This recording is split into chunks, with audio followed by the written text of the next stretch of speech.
Welcome back. We are still at AUVSI Xponential 2021 in Atlanta. It's day 3. It is less busy. It's quieter today, but the show is still going on. And with me today is Nico. He's with the team of Aterian. Nico, why don't you introduce yourself right quick? Sure. Yeah, I'm Nico. I'm on the Aterian engineering team from Zurich. I'm the engineering manager, and I spent some time here answering a lot of the technical questions of the folks here walking by our booth.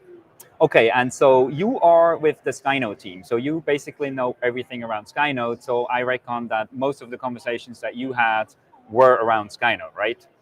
So what would you say were the maybe 3 most frequently asked questions that you answered throughout the show until now?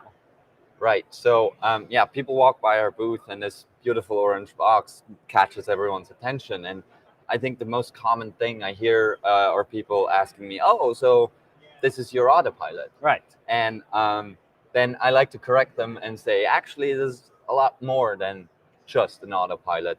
It actually includes mission computer, connectivity, and most importantly, actually, it comes with the entire Aterian software stack right on it to leverage our entire platform of products from the ground station all the way up to our cloud solutions. Okay, so flight control is definitely part of it, but like it's also an enabler of the complete platform that you mentioned, and that we've been talking about yesterday with Arno and also Nathan on the show, right? Exactly, it's the evaluation piece to get going with the Aterian ecosystem. Excellent. So once you explain that to customers or people around here at the booth, what would be another frequently asked questions that you heard? Another thing that comes up sometimes is how heavy is it? What does it weigh? How big is it? So I can just refer them to our online documentation. We have all of that nicely documented. But actually, it isn't as heavy. It's about 188 grams in the enclosure.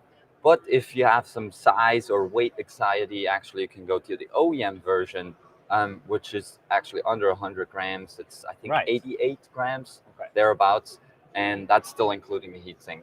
How does that compare to, for example, an iPhone, just to get an idea? Right. I think the iPhone 11 is heavier than even the one with the enclosure. Is it? So it's actually pretty, yeah, it's actually pretty light. But mostly about the size, like the OEM variant, if you were to tightly integrate that in your vehicle and you have a custom heat sinking solution, for example, through the chassis of your vehicle, and then removing that heat sink, you can really get to a very, very narrow form factor. Got it. And very close to an old Pixhawk 4, for example. Oh, okay. Okay, got it. Not quite, but very, very close. Okay, so is it an autopilot? How much is the weight? What's number 3 of the most commonly asked question? Well, after that, usually they're sold and they ask me, when can I get it? Oh, right. So actually, we have them in stock and available for purchase right now. Okay, and where do you send them to actually get it? I sent them to our sales team. So to a sales team, okay. Yeah, sales@aterian.com. All right. Okay, so yeah, that was Nico, lead engineer of the Skynode team, answering a lot of questions at the show and now also here on video. And we're going to be back live with another session in about half an hour or an hour. And yeah, hope that you're going to tune back in. Nico, thanks so much for being here.